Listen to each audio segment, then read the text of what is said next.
फिर से एक बार स्वागत है मेरे चैनल पर। मैं हूं राज, आप देख रहे हैं हाईवे नाइट।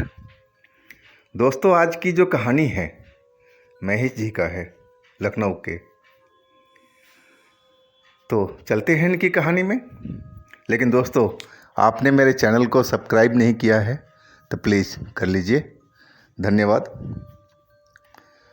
दोस्तों, मेरा नाम महेश है। मैं यूपी का लखनऊ का रहने वाला हूँ।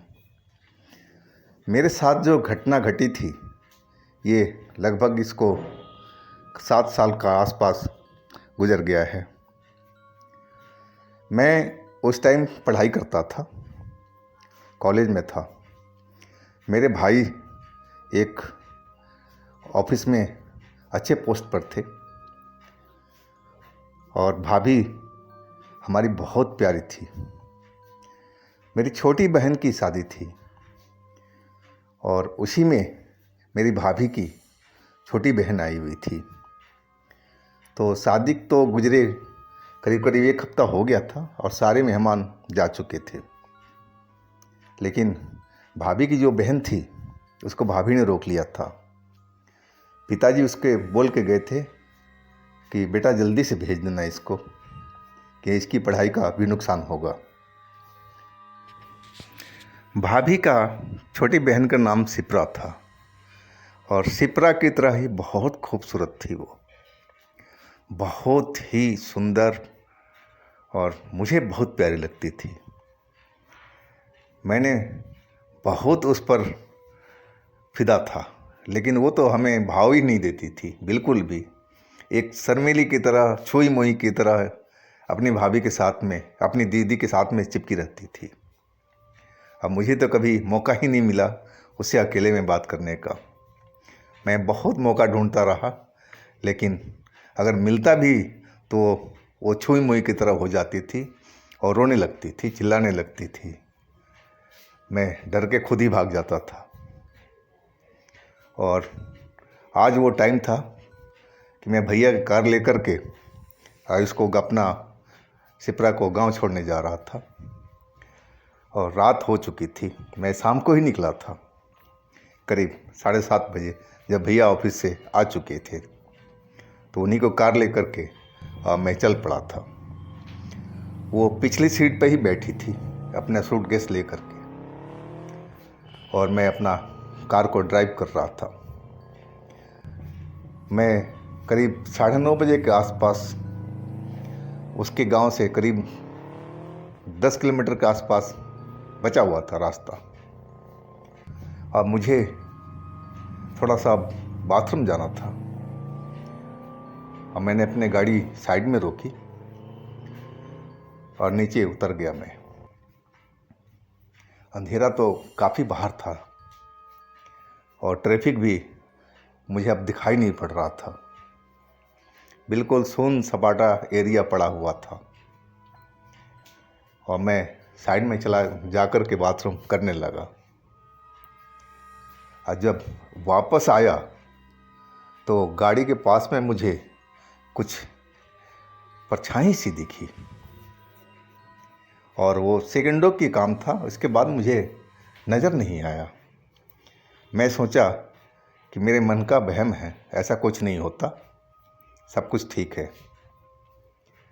और मैं अंदर देखा, शिप्रा अपनी मोटी मोटी आँखों से अब मुझे घूर रही थी, जबकि ऐसा उसका फितरत नहीं था। वो अपनी आंखें नीचे झुका कर रखती थी, एक शर्मीली दुल्हन की तरह। लेकिन अब तो वो मोटी मोटी आंखों से अब मुझे देख रही थी। यानी क्या हो शिप्रा, ठीक तो हो तुम? वो कुछ नहीं बोली, बस मुझे देखती जा रही थी।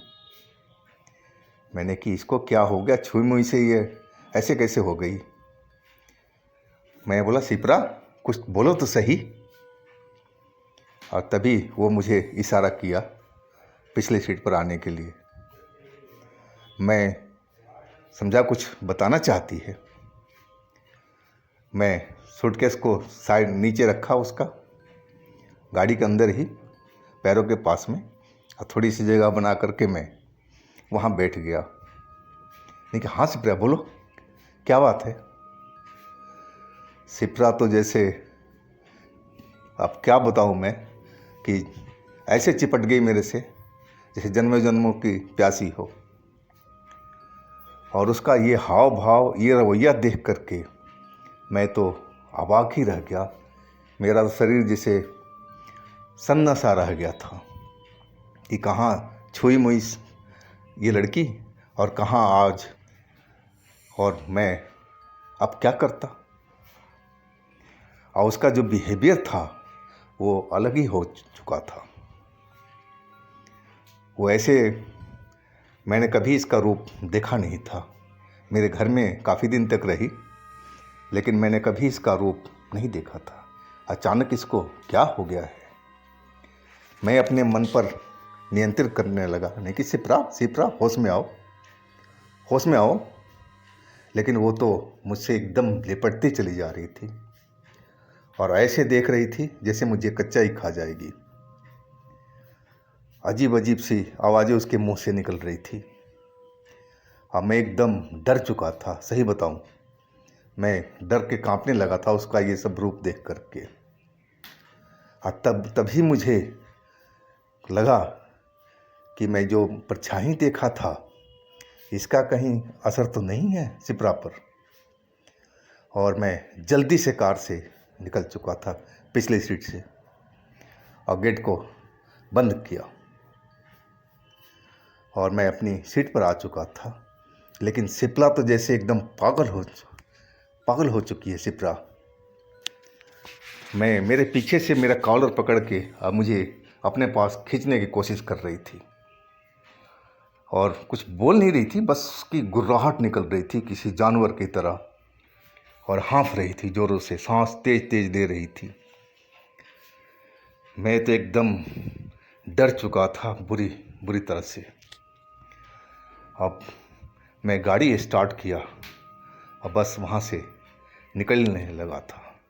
लेकिन ऐसी मेरी कॉलर को पकड़कर पीछे से खींच रही थी कि मैं सामने देख ही नहीं पा रहा था कि मैं कैसे गाड़ी को चलाऊं।